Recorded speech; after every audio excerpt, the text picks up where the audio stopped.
Hello, future doctors. I am Ujjwal Kumar Saraf from Qasr Al Aini Cairo University, which is located in Cairo, Egypt.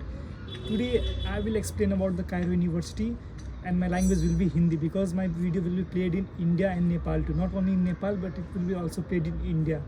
So, Cairo university में जब अपना college search करा था अपने admission के time में, तो मुझे बहुत सारे यूनिवर्सिटी के लिस्ट आते थे, लेकिन मुझे बहुत कन्फ्यूज़न भी होते थे क्योंकि यूनिवर्सिटी के ये कायरो यूनिवर्सिटी के बारे में बहुत इन्फॉर्मेशन नहीं होता था सबके पास।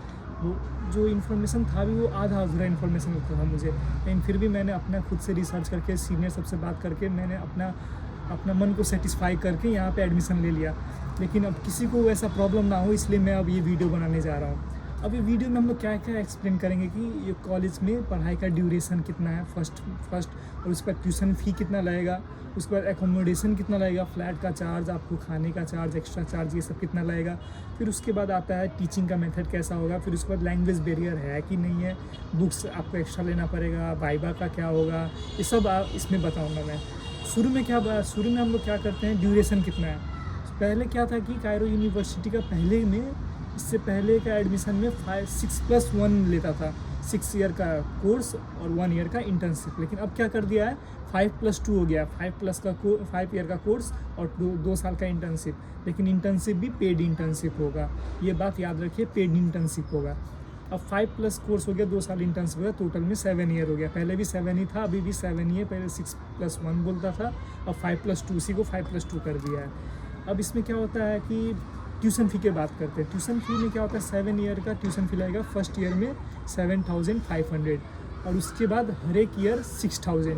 तो ऐसे करेंगे तो 7 साल का आपको फर्स्ट ईयर का 7,500 और इसी तरह हर एक साल 6 करके आपको इंटर्नशिप तक का 6 लेके आपको 43,500 USD डॉलर होगा।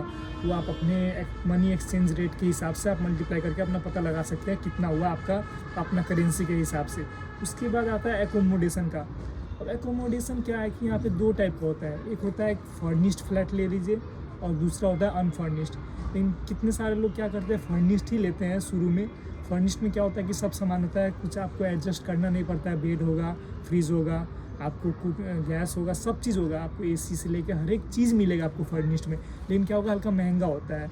अब आपको ब्रोकर के ऊपर डिपेंड होगा, आपको कैसा खोज के देगा। लेकिन आप मैक्सिमम आप खर्च करेंगे, आप 100 से $150 मैक्सिमम, 150 मैक्सिमम होगा आपको मंथली एक्सपेंस। अगर वो आपके ऊपर डिपेंड है। जैसे आप घर में भी आप ज़्यादा खर्च करते थे, बाहर का खाना खाते थे तो आपको ज़्यादा लगता था, वही बात यहाँ भी है।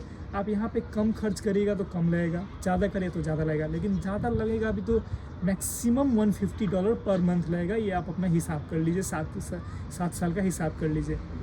और उसके बाद आता है टीचिंग मेथड। अब टीचिंग मेथड की बात करते हैं। टीचिंग मेथड में क्या होता है कि आप एक क्लास में सबसे बहुत बड़ा हॉल रहता है, उसमें आपको 200 से 250 स्टूडेंट आपको एक क्लास में रहते हैं। उसमें आपको इंडियंस रहते हैं, नेपाली रहते हैं। इस साल नेपाली स्टूडेंट बस नेपाली 50+ स्टूडेंट्स हैं। नेपाली इस बार बहुत ज़्यादा नेपाली स्टूडेंट्स आए और इंडियन हुए, नेपाली हुए, उसके बाद सोमालिया से है, नाइजीरिया से है, फिर से सूडान से भी है, USA से भी है, ऑस्ट्रेलिया से भी है, कनाडा, बहुत सारे कंट्री से आते हैं यहाँ स्टूडेंट। अफगानिस्तान से भी आते हैं, बहुत ज़्यादा कंट्री से आते हैं यहाँ स्टूडेंट। और टीचिंग में आपको इंग्लिश में ही होता है, आपको हर एक बुक्स भी आपको इंग्लिश में होगा, आपको प्रैक्टिकल्स भी इंग्लिश में होंगे, क्वेश्चन पेपर भी आपको। अरेबिक सेक्शन, यहाँ पे 2 सेक्शन होता है कि अरेबिक सेक्शन होता है, एक इंटरनेशनल बैच होता है। इंटरनेशनल बैच में सब चीज़ इंग्लिश में होता है और अरेबिक बैच में क्या होता है कि अरेबिक में पढ़ाते हैं लेकिन एग्ज़ाम उनका भी इंग्लिश में ही होता है। यहाँ टीचिंग मेथड इंग्लिश में ही है। बस आपको लैंग्वेज बैरियर कहाँ पे आएगा, जब आप यूनिवर्सिटी से बाहर निकलेंगे जब, तो वहाँ पे क्या होता है, यूनिवर्सिटी से बाहर जो शॉप है वहाँ पे आपको डिपार्टमेंटल स्टोर सब हो गया, वो सब में वो लोग अरेबिक बोलते हैं। वो लोग इंग्लिश ज़्यादा नहीं समझते, इंग्लिश आपको बेसिक समझते, ज़्यादा नहीं समझ पाते हैं। तो आप लोग क्या करना पड़ेगा, आपको गूगल ट्रांसलेटर दिखाना पड़ेगा, आप अपना बोलिए, वो अरेबिक में ट्रांसलेट करेगा। आप सामान किनने में भी आपको ज़्यादा प्रॉब्लम नहीं होगा। हमने भी कुछ नहीं सीखा है अरेबिक, फिर भी हम लोग आए, हम लोगों को कुछ प्रॉब्लम अभी हो नहीं रहा है। तो अगर आप इतना ही इंटरेस्ट है इजिप्ट आने के लिए, तो आप क्या कर सकते हैं कि जब ये आप प्रोसेसिंग करा रहे होंगे, प्रोसेसिंग में आपको कमती में 1 से 2 महीना लगता है। उस बीच में आप क्या करिए, आप यूट्यूब पे अरेबिक क्लासेस लीजिए, वो आपके लिए बहुत ज़्यादा बेनिफिट करेगा।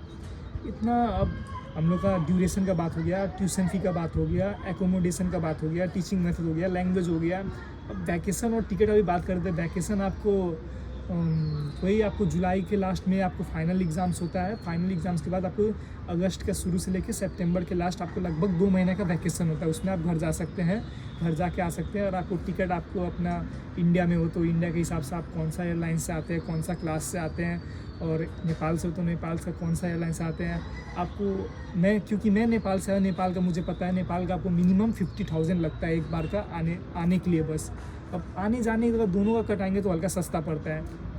अब इतना हुआ, अब इससे ज़्यादा क्या ही बताएं। अब इसके बाद दूसरा वीडियो में नेपाल में क्या क्या प्रोसेस होता है, नेपाल में के प्रोसेस हुन्छ सबै प्रोसेस पुरै डिटेलमा म भन्ने छु नेक्स्ट भिडियोमा। सुरुदेखि लिएर लास्टसम्मको के प्रोसेस गर्नुपर्छ, कुन प्रोसेस गराउँदा कुन डकुमेन्ट रेडी राख्नुपर्छ, त्यो सबै नेक्स्ट भिडियोमा म भन्ने छु। Thank you so much.